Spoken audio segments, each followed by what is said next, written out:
Vamos ficar de pé, irmãos, para lermos a palavra de Deus? Abra comigo a sua Bíblia no segundo livro de Reis, no capítulo 4, versículo de 1 a 7. Está um pouquinho de microfonia, José, no meu microfone aqui de grave. Segundo Reis, capítulo 4, versículo 1 até o verso 7. Os irmãos acharam aí na Bíblia? A palavra de Deus diz assim: certa mulher das mulheres dos discípulos dos profetas clamou a Eliseu, dizendo: meu marido, teu servo, morreu, e tu sabes que ele temia ao Senhor. É chegado o credor para levar os meus 2 filhos para lhe serem escravos. Eliseu lhe perguntou: que te hei de fazer? Diz-me que é o que tens em casa. Ela respondeu: tua serva não tem nada em casa, senão uma botija de azeite. Então disse ele: vai, pede emprestadas vasilhas a todos os teus vizinhos, vasilhas vazias, não poucas. Então entra e fecha a porta sobre ti e sobre teus filhos, e deita o teu azeite em todas aquelas vasilhas, põe à parte a que estiver cheia. Partiu, pois, dele e fechou a porta sobre si e sobre seus filhos. Estes lhe chegavam as vasilhas e ela as enchia. Cheias as vasilhas, disse ela a um dos filhos: chega-me aqui mais uma vasilha. Mas ele respondeu: não há mais vasilha nenhuma, e o azeite parou. Então foi ela e fez saber ao homem de Deus. Ele disse: vai, vende o azeite, paga a tua dívida, e tu e teus filhos vivei do resto. Amém. Graças a Deus. Pai amado, mais uma vez estamos diante da tua palavra, Pai. E o desejo do nosso coração é ouvir a tua voz nesse lugar. Uma palavra que produza fé, que traga a tua vontade para as nossas vidas, Senhor. E que haja edificação na vida de cada um dos irmãos. Estamos aqui com o desejo de ouvir a tua voz e não as filosofias do mundo, Pai. O que precisamos é da palavra que liberta, da verdade que liberta, e que essa verdade nos seja ministrada esta manhã. Fala a todos nós, é o que te pedimos, e para isso, Senhor, eu entrego a minha vida em tuas mãos, pedindo a unção do Espírito Santo, para que debaixo deste poder a tua palavra seja ministrada, quebre as barreiras de entendimento e chegue ao nosso coração para produzir os frutos que o Senhor deseja. É o que eu te peço, orando com os meus irmãos, em nome de Jesus. Amém. Graças a Deus. Podem sentar, queridos. Amados, esta é uma palavra, um acontecimento, um milagre que a Bíblia relata, que, como tantos outros, pode trazer muitas lições para a nossa vida. Há muitas lições que nós podemos aprender com esse texto, mas, acima de tudo, a palavra de Deus é importante, porque a Bíblia diz que a fé vem pelo ouvir da pregação. E sem fé é impossível agradar a Deus. A Bíblia também diz isso. Que essa palavra possa produzir fé no coração de cada um de nós. Porque a história contada aqui narra um problema, uma dificuldade que estava sendo vivida por uma família. E aqui nós temos muitas famílias. Amém, irmãos? E quem de nós está livre de passar por uma dificuldade? De enfrentar um problema na vida, seja ele de natureza que for. Problema financeiro, um problema de saúde, qualquer tipo de problema que a vida possa apresentar. Nenhum de nós, eu repito, está livre de passar por isso. Por melhor que seja a nossa situação no momento, de um dia para o outro, a adversidade pode bater à nossa porta. E foi isso que aconteceu com a família retratada aqui nestas linhas, nesses versículos que nós lemos. Interessante saber que o primeiro versículo diz assim: certa mulher. Agora, quem era essa mulher? Das mulheres dos discípulos dos profetas. Ou seja, era a mulher de um homem de Deus, de um discípulo, de profeta, de um homem que estava no caminho de Deus, de um homem temente a Deus. Era uma mulher de uma família de Deus. Você entende isso? É o que está escrito aqui. E hoje eu estou falando para famílias de Deus, amém? Então, esta mulher, mesmo sendo de uma família de Deus, enfrentou uma adversidade. Cai por terra, então, a afirmação de alguns de que o cristão não passa por dificuldades, que um crente não sofre problemas desse mundo. Isso não é verdade. Nós estamos vendo aqui uma mulher de discípulos de profetas que passou por essa dificuldade. E ela diz a Eliseu, o profeta: meu marido, teu servo. O marido dela era servo, era discípulo de Eliseu. Ele morreu. E você mesmo sabe que ele temia ao Senhor. E agora está chegando um credor para levar os meus filhos para serem escravos, para pagar a dívida que foi deixada pelo marido dessa mulher. Então, uma situação de muita dificuldade. Os filhos dela seriam vendidos como escravos para que a dívida fosse saldada. Então, mesmo crente, mesmo fiel, aquela família enfrentou algo inesperado. Um problema, um desafio tremendo de ver credores batendo a porta para fazer seus filhos de escravos. Então, irmãos, esse texto ensina para a gente que nenhum de nós está livre de enfrentar adversidades na vida, de enfrentar problemas dessa natureza. O que o texto também vai nos ensinar é que, na hora que nós enfrentarmos esses problemas, que a gente aprenda a enfrentar, aprenda como agir. Eles são praticamente inevitáveis. Ninguém vai viver uma vida só de alegrias.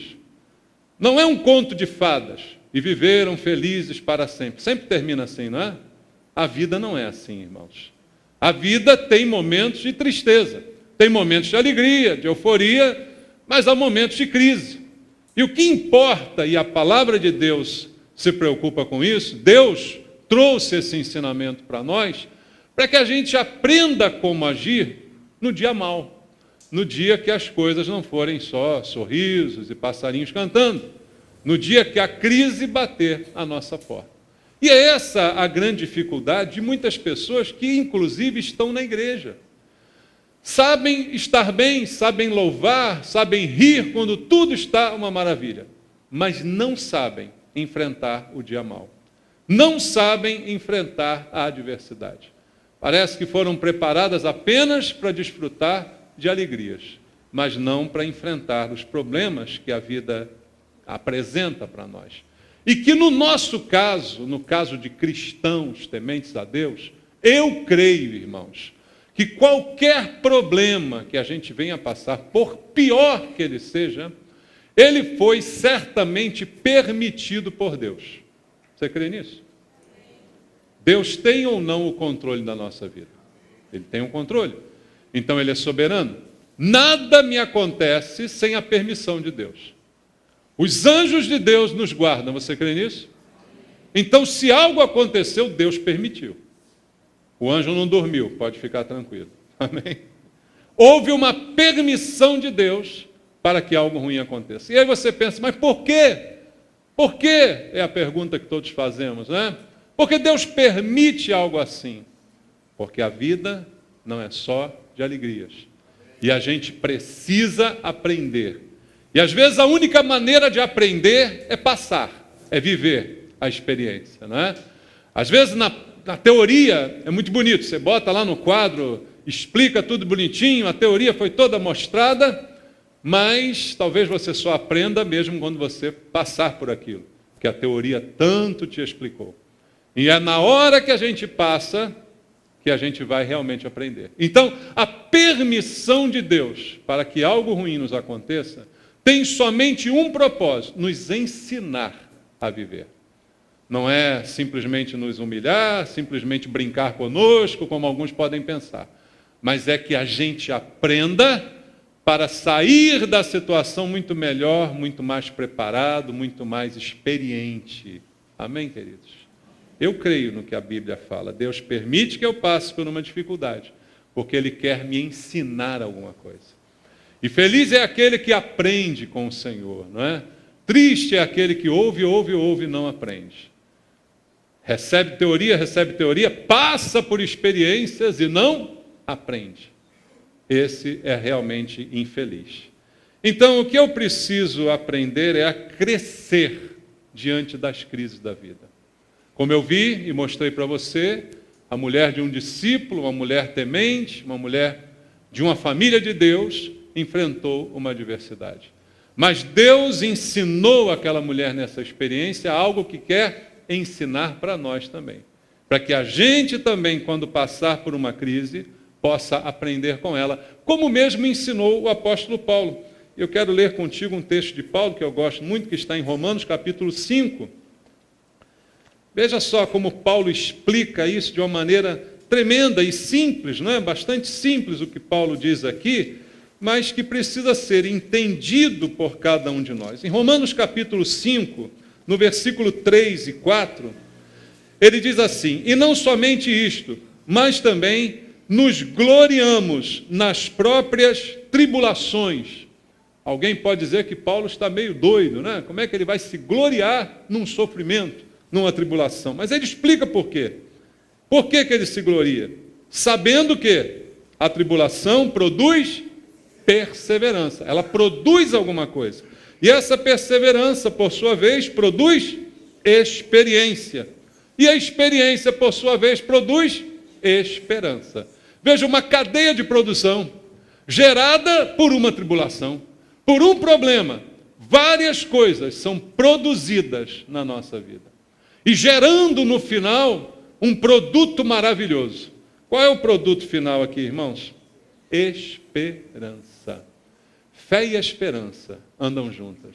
Sem fé, impossível agradar a Deus. Fé é a certeza das coisas que se esperam. Então veja, no final, aquele problema produz fé. Produz a capacidade de eu esperar em Deus. Porque vivi, experimentei, né? Aproveitei aquele momento e aprendi com ele, para que eu possa ter mais esperança. Tendo mais esperança, eu tenho mais fé. Tendo mais fé, eu agrado a Deus. Entende isso? É isso que Paulo está aqui nos ensinando. Então, a crise, ela para um cristão, eu creio que é uma oportunidade. Qual oportunidade? Oportunidade da gente crescer.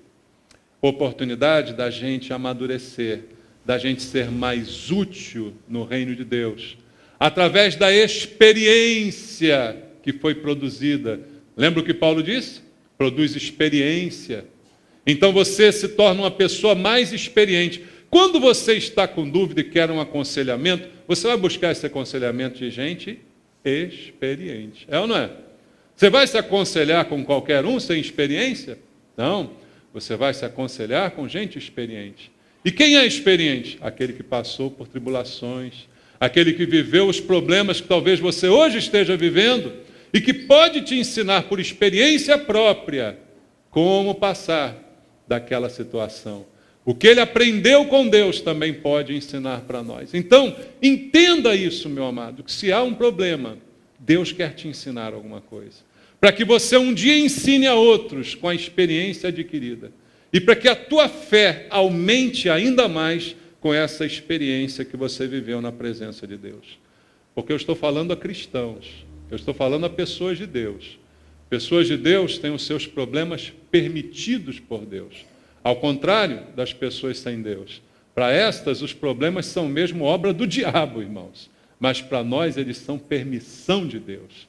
E há então um processo de aprendizado que Deus quer começar na nossa vida. E às vezes é necessário passar por esses problemas. Como Paulo dizia, é necessário, não é um acaso, não. Às vezes a gente precisa passar por isso. Como crianças que às vezes precisam de uma correção para aprender. Você acha que o seu filho vai aprender tudo sem correção? Seu filho é de outro planeta? As crianças do planeta Terra, elas nascem com essa inclinação para o mal. Então, elas só aprendem com correção. Você acha que seu filho vai aprender tudo você conversando com ele? Meu filhinho, não faça isso. Não destrua a cristaleira da vovó. Você acha que ele vai aprender com isso? Não, só quando ele destruir tudo, se cortar todinho, aí ele vai aprender. É assim que funciona. É necessária uma experiência negativa, muitas vezes, para que a gente aprenda.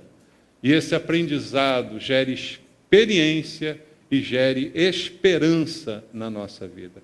Então a gente aprende muito. Agora, como eu disse ainda há pouco, infeliz é aquele que passa por tudo isso e não aprende. Você conhece pessoas assim? Você diz, caramba, essa pessoa já sofreu tanto e não aprende. Está sempre fazendo a mesma coisa. Ela sabe que isso vai dar errado, mas ela faz de novo. Ah, deve ser doente, né? Masoquista, gosta de sofrer, né? Alguma coisa desse tipo. Mas há muitas pessoas assim.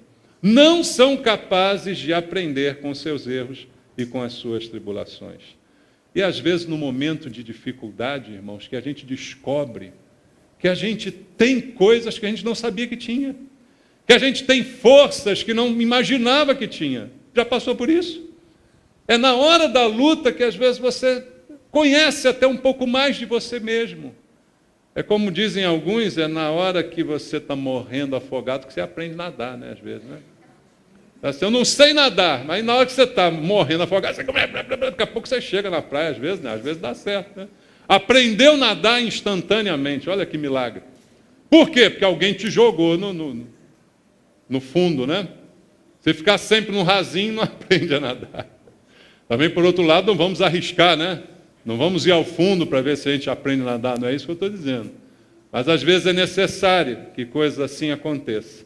E esse texto, como eu disse, tem muitas lições preciosas para nós.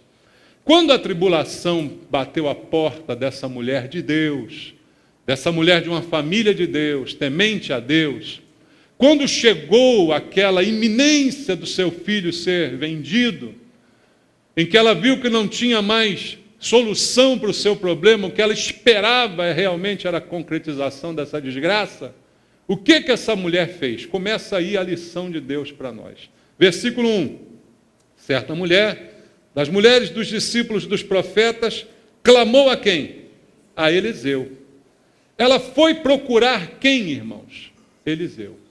Eu já disse várias vezes aqui que o profeta naquela época, naquele momento, era como um representante de Deus. Era como o canal vivo de Deus pelo qual Deus falava às pessoas. O Espírito Santo não estava sobre todas as pessoas. Então, Deus levantava um ou outro para servir de canal, de comunicação, de fala, de revelação da sua vontade. O profeta era essa representação de Deus. Então, essa mulher, quando vê a dificuldade, para onde ela vai? Ela vai para Deus. Essa é a primeira lição para você aqui. Quanta gente, mesmo conhecendo Deus, mesmo estando na igreja, quando tem problema, vai procurar os outros. Vai procurar o mundo. Isso quando não vão procurar outras coisas, né, irmãos? Tem gente que é muito crente até a hora que bate o problema. Vai para o macumbeiro. Vai para a mãe de santo. Eu já vi essas coisas. Por que você não aprende a buscar a Deus? Por que a tribulação não te leva a buscar a Deus?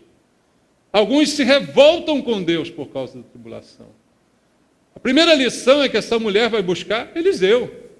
Ela diz, olha, o teu servo, meu marido, morreu. E você sabe, você conhecia ele. Ele temia a Deus. E agora estamos nessa situação. Como quem diz, o que você pode fazer por mim?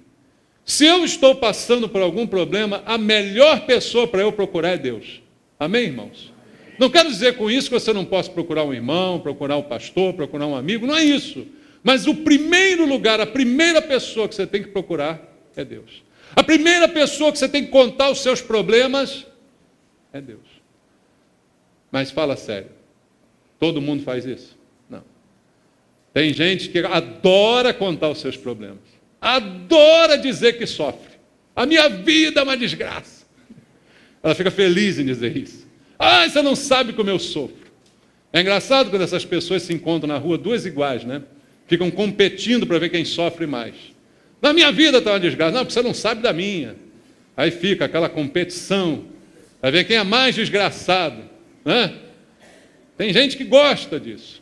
Primeira pessoa, e em muitos casos a única pessoa a quem você deve dizer o seu problema é Deus. Para isso, Deus nos deixou um recurso importantíssimo chamado oração. Já ouviu falar nisso? Conhece isso? Já fez isso? É o melhor instrumento para você falar com Deus. a quem você deve expor os seus problemas. A Bíblia diz: sejam conhecidas diante de Deus as suas necessidades. É a Ele que nós temos que apresentar em primeiro lugar, e às vezes unicamente, os nossos problemas. E é a primeira lição que essa mulher traz para nós. E aí Eliseu traz uma solução meio estranha para o problema dessa mulher. Eliseu é confrontado como quem espera dele uma solução, como quem espera dele uma resposta, assim como nós quando oramos. Quando você ora, você olha para Deus e espera o que de Deus? Uma resposta, concorda? Você espera uma solução. Eu acredito que essa mulher procurou Eliseu esperando uma solução, esperando uma resposta, esperando dele uma situação que mudasse o seu problema. Assim, quando a gente procura Deus, a mesma coisa acontece. Mas nem sempre a resposta é do jeito que a gente espera. Não é verdade, irmãos? A resposta nem sempre é essa. Eu estou nessa situação, Eliseu. Meus filhos serão levados agora como escravos. Há uma dívida enorme que foi deixada. Eu sou uma viúva. A viúva não tem oportunidade nessa sociedade. Não consigo, de alguma forma, suprir essa falta, essa necessidade. E agora? Ela esperava, talvez, que Eliseu metesse a mão no bolso, tirasse lá um monte de dinheiro, desse ela, vai lá, paga isso aí, resolve, pronto, está tudo certo. Acabou o seu problema. A gente, às vezes, não procura Deus assim? Fala sério. Você procura, você imagina a solução, você acha que aquela é a solução mais fácil, mais plausível, né? No seu entendimento, você pensa que aquilo resolveria todos os seus problemas. Engraçado quando o problema é dinheiro, né? A gente acha que quando o problema é dinheiro, o que resolve o problema? Dinheiro. Se o problema é dinheiro, o que resolve o problema? Dinheiro. Mas nem sempre o problema de dinheiro se resolve com dinheiro. Às vezes o problema de dinheiro se agrava com dinheiro. Porque tem gente que quanto mais dinheiro tem, mais se enrola. Conhece alguém? Não olha para o lado para não se comprometer, por favor. Não é? Não tem isso? Quanto mais dinheiro tem, mais a pessoa se enrola. Então nem sempre problema de dinheiro se resolve com dinheiro. E aqui é interessante porque a solução de Eliseu é bem estranha, bem esquisita.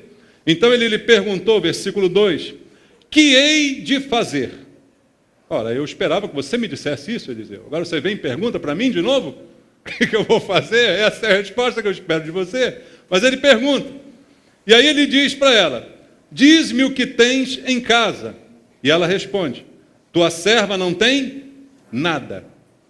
Ah, não, mas tem aqui uma botija de azeite. A primeira resposta é, não tenho nada. Eu sou uma miserável, uma desgraçada, não tenho nada. Mas de repente ela lembra, não, mas tem aqui uma botijazinha de azeite. Lição, às vezes a gente acha que não tem nada, né? Às vezes a gente acha que não tem mais recurso nenhum, que a gente não tem mais de onde tirar nada, que a gente acha que acabou tudo e tal, mas de repente numa reflexão, ela lembra, mas tem aqui um pouquinho de azeite. Mas o que é um pouquinho de azeite para o tamanho desse meu problema? Já passou por isso? Você acha que não tem nada, mas de repente lembra, mas tem aqui um negócio, mas esse negocinho aqui não... Eu até mencionei, nem sei por que mencionei isso, mas reparou no texto que era esse pouquinho que ela achava que não valia nada, que Deus queria usar para abençoar ela? Reparou no contexto aqui? Esse pouquinho que ela quase esqueceu que tinha, nem mencionou a princípio, que a princípio ela disse nada, era isso que Deus iria usar para transformar a sua situação. Um pouco de azeite. O que o texto me ensina? Até um ditado popular que fala sobre isso. O pouco com Deus é verdade. Esse ditado popular, por acaso é verdade. O pouco com Deus é muito. Aquele pouquinho de azeite, na mão dela não era nada, mas na mão de Deus, aquilo era muito. Lembra de Jesus, João capítulo 6, versículo 9? Vamos ler? A alusão direta aqui ao que fez o Senhor Jesus no capítulo 6, do Evangelho de João, no verso número 9, os discípulos disseram assim, está aí um rapaz que tem 5 pães de cevada e 2 peixinhos, mas isto que é para tanta gente? É o mesmo pensamento, né? Ela diz, eu tenho aqui um azeitezinho. Os discípulos, tem um rapaz aqui com 5 pães e 2 peixinhos, mas o que é isso no meio desse problemão? O que é isso que eu tenho no meio desse problemão? Mas o interessante é que o que ela tem, e o que o menino tinha, que Jesus usou para abençoar, que Deus usou para abençoar. A lição, irmãos, às vezes a gente acha que a solução vem de fora, que a solução vem do outro, vem do dinheiro que Eliseu vai me dar, vem do dinheiro que Deus vai fazer cair do céu. A solução está no que ela já tinha em casa. Estava nos 5 pães e 2 peixinhos que o menino já trazia com ele, mas que parecia insignificante diante de tanta necessidade. Para pensar um pouquinho. A solução pode estar mais perto do que você imagina. E não restrinja essa mensagem a questões financeiras. A solução do seu problema pode estar nas suas mãos, mas você ainda não percebeu isso, porque ainda não colocou esse pouquinho que está nas suas mãos, nas mãos de Deus, como Eliseu ordenou que esta mulher fizesse. Outra coisa interessante e importante que o texto ensina está no verso 3. Então disse ele, vai, pede emprestadas vasilhas a todos os teus vizinhos, vasilhas vazias e não poucas. Sabendo que ela tinha o azeite, ele dá uma ordem a ela estranha, vai pedir vasilhas emprestadas aos teus vizinhos. E aí, irmãos, uma lição importantíssima para nós. Sabe o que ajudou na solução, no milagre que Deus fez?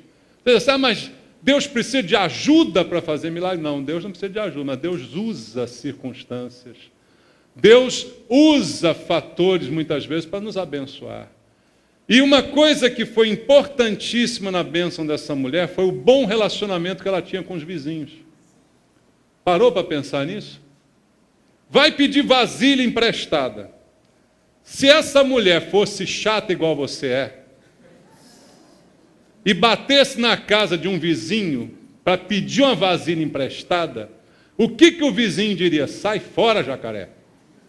Sai da minha frente que eu não aguento ver você. Você é muito chato, você é muito chata. Agora vem me pedir vasilha emprestada? Se os vizinhos emprestaram as vasilhas, é porque essa mulher tinha um bom relacionamento com seus vizinhos. Entenda o seguinte, meu querido. Por mais que você tenha Deus, você também precisa das pessoas. Você também precisa de um bom relacionamento com as pessoas.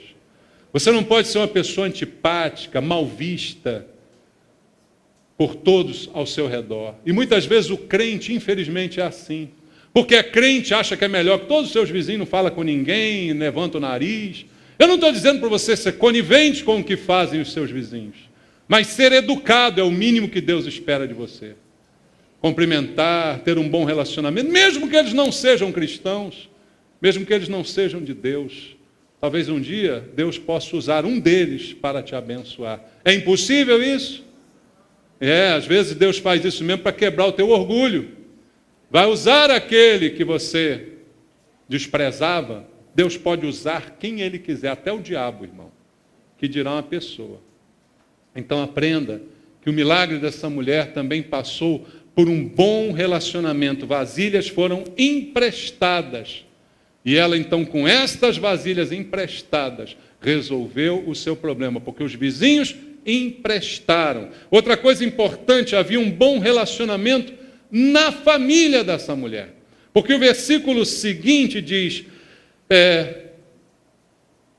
versículo 5, partiu, pois, dele e fechou a porta sobre si e sobre seus filhos, estes lhe chegavam as vasilhas e ela as enchia. Os filhos foram junto com ela, pediram as vasilhas emprestadas. Depois os filhos trabalharam junto com ela no enchimento das vasilhas. Ela sozinha não resolveria isso. Ela e os filhos estavam juntos. Bom relacionamento dentro de casa. Às vezes a crise vem e ela toma conta da sua casa porque você não tem um bom relacionamento com ninguém e nem dentro da sua casa. Parece um bando de inimigos lutando um contra o outro. Irmãos, qual é o barco que vai para frente se cada um rema para um lado? Você consegue me explicar isso? Qual é o barco que vai para frente se cada um está puxando para um lado? Não vai. É necessário um bom relacionamento, isso faz parte da nossa vida cristã. Podem os outros nos odiar, mas nós não podemos odiar ninguém, irmãos. Podem os outros não gostar de nós, mas nós não podemos discriminar ninguém. E dentro da nossa casa, o bom relacionamento tem que prevalecer, para que tanto na riqueza quanto na pobreza a gente esteja junto. É por isso que no casamento o pastor, o padre, sei lá, quem pergunta, você quer viver com essa pessoa até que a morte separe? Sim. Na saúde, na doença, na riqueza, na pobreza. Por quê? Qualquer circunstância, eu estou com você e você está comigo. Assim tem que ser também os filhos. Em qualquer circunstância, os filhos têm que estar com os pais e os pais com os filhos para vencerem juntos os problemas. O problema que cai sobre uma família não é só do pai, não é só da mãe. O problema é de todos. E os filhos têm que ser conscientes disso. Às vezes, pais querem esconder dos filhos os problemas que estão passando. Então, estão passando dificuldade financeira porque o pai perdeu o emprego, porque a renda diminuiu, mas os filhos estão gastando do mesmo jeito. E os pais não têm coragem de dizer, meu filho, agora não dá. Quando tem, a gente faz. Quando não tem, a gente não faz. Porque estamos no mesmo barco. Se isso não for feito, o pai ajunta e o filho derrama. É igual a mulher que não tem controle com cartão de crédito, não é? O marido trabalha para a mulher gastar. E não há progresso nisso. E a crise não vai embora porque não há unidade naquela família. Na família dessa mulher houve unidade, por isso Deus também fez o milagre, abençoou, e aconteceu dessa forma. Havia um bom relacionamento entre todos que ali estavam. E aí diz o verso 3 o seguinte, então disse ele, vai, pede emprestadas vasilhas a todos os teus vizinhos, vasilhas vazias e não poucas. A observação de Eliseu no final é o seguinte, não pede poucas. Veja como isso é conflitante em relação à fé. Eu só tenho uma botijinha de azeite. Para que eu quero um monte de vasilha? Há várias maneiras de obedecer essa ordem. Concorda? Ele diz, vai, pede emprestado. Pedir emprestado já é chato. Tem que bater num... Você podia emprestar umas vasilhas? Quantas você quer? Quantas você tiver. Olha que ousado, né? A pessoa abusada, esse aí, ó, quer emprestado, ainda quer tudo. Quantas você tiver. E vai lá, recebe 5 daquela pessoa. Aí bate no outro vizinho, faz a mesma coisa. Quantas... Aí, pensa bem, quantos vizinhos, quantos constrangimentos, dia após dia, né? Casa após casa, quantos constrangimentos, e pedindo o máximo que pudesse. Eu poderia atender a esse pedido, indo num ou dois, agora chega, eu não vou mais me humilhar desse jeito, não. E olha, me dá só 2 ou 3, aí tá bom, pronto, ó, trazia para Eliseu, olha, Eliseu, tem 4 vasilhas aqui, tá? Foi tudo que eu consegui hoje. Podia ter feito assim? Podia. Muitos de nós faríamos assim? Faríamos. Obedecemos, não obedecemos? Obedecemos. Mas tem um detalhe, Eliseu disse, não poucas. Aí é que entra a fé. Quanto mais vasilhas ela trouxesse, mais ela seria abençoada. Quanto maior fosse a fé daquela mulher, mais ela seria recompensada. Irmãos, é assim que funciona. A nossa fé, ela é contemplada por Deus. E a nossa bênção não deixa de ser proporcional ao quanto acreditamos em Deus, irmãos. Você acredita pouco, pouco também você vai de Deus receber. Mas a fé da mulher foi suficiente para que ela pedisse muitas vasilhas. Como Eliseu mandou exatamente o que ele fez. Então, dica para você e para mim, não economize na fé. Amém? Não economize na fé. É para pedir, vamos pedir vasilha. Não tem vergonha, não. Deus mandou, vamos fazer. Não economize na fé. Porque quanto mais fé você tiver, mais bênção você receberá de Deus. É o que esse texto deixa explícito para nós. E outra coisa importante, o versículo 3 diz que as vasilhas tinham que estar como? Vazias. Não adianta vasilhas cheias, não resolveria o problema, não é? Vasilhas cheias não resolveriam o problema. A vasilha precisava estar vazia para que Deus então pudesse encher. É um princípio que você vai ver na Bíblia toda. Você quer ser cheio do Espírito Santo? Você precisa se esvaziar de você mesmo. Se esvaziar da sua intelectualidade. Se esvaziar dos seus pensamentos. Se esvaziar de si mesmo, para que Deus então possa encher. Deus não pode encher aquilo que já está cheio, ou que já está pelo menos parcialmente preenchido. O preenchimento não pode ser completo. Era necessário um esvaziamento, e esse esvaziamento me lembra humilhação, irmãos. Humilhação de pedir vasilhas emprestadas, humilhação de bater na casa dos vizinhos, esvaziar. Às vezes você não sai da crise porque você não se esvazia. Você é muito cheio de si mesmo, você é muito vaidoso, muito orgulhoso. A crise bate, você não fala para ninguém, né? Não vou falar para ninguém, não. Estou com problema, mas não falo. Como eu disse, primeiro para Deus, mas nada de errado de você com as pessoas certas, sob quem sabe a direção de Deus, compartilhar, se humilhar, se mostrar humilde. Tem pessoas que nem pensam em te ajudar. Você é tão orgulhoso, tão independente, tão prepotente, que jamais alguém vai imaginar que você está precisando de ajuda. O texto nos ensina essa humildade que é necessária para reconhecer a carência e o quanto precisamos também de ser ajudados. E ali, amados, ela obedeceu, ela se humilhou, e o milagre aconteceu. E na hora que o milagre aconteceu, o verso 6 diz: cheias as vasilhas, disse ela a um dos filhos: chega-me aqui mais uma, mas ele respondeu: não há mais, e o azeite parou. Enquanto tinha vasilha, tinha azeite. O azeite foi se multiplicando dentro da pequena botija dela, e enquanto chegavam vasilhas, ela enchia de azeite. Acabaram as vasilhas, parou o azeite. Veja, é na medida, irmãos. Acabou a vasilha, acabou o azeite. O suprimento de Deus, ele é infinito. Não tem limite. Quanto Deus pode dar? Não há limite. Mas também não dará além da necessidade. Não há limite no que Deus pode fazer. Mas enquanto haviam vasilhas, ele encheu as vasilhas. Quando as vasilhas acabaram, parou o azeite. Quanto mais vasilhas você trouxer, mais Deus vai encher. Não há limite para isso, entende? Mas Deus não vai derramar aonde não há acolhimento. Não há mais vasilhas para acolher, azeite não será jogado no chão. Azeite não será desperdiçado. Você está entendendo isso? Aprenda a vencer a crise na sua vida. Porque como esse texto bem ensina, irmãos, há uma parte que é de Deus, mas há uma parte que é totalmente nossa. Muitos milagres de Jesus ele fez dessa forma. O milagre, o impossível, Deus fez, mas o possível cabia ao homem fazer. E aqui há um exemplo claro disso.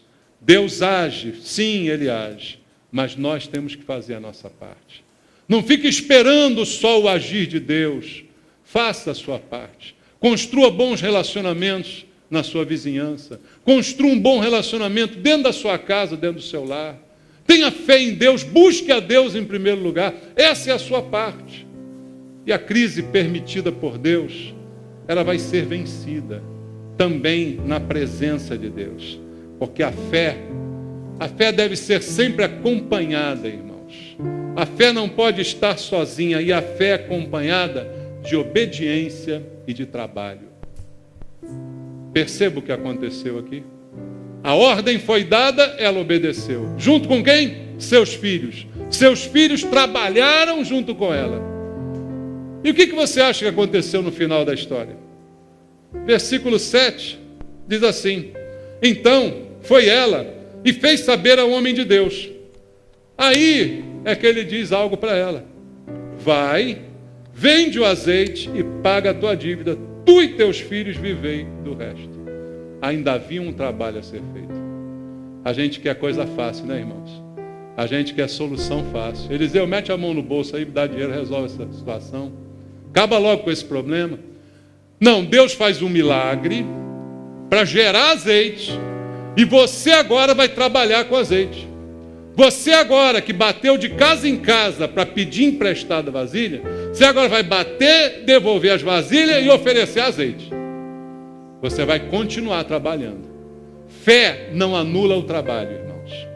Nunca aceite a mensagem falsa do evangelho falso, que diz que fé é ausência de trabalho.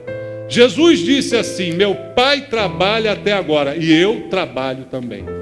Fé não é para tirar o trabalho de ninguém.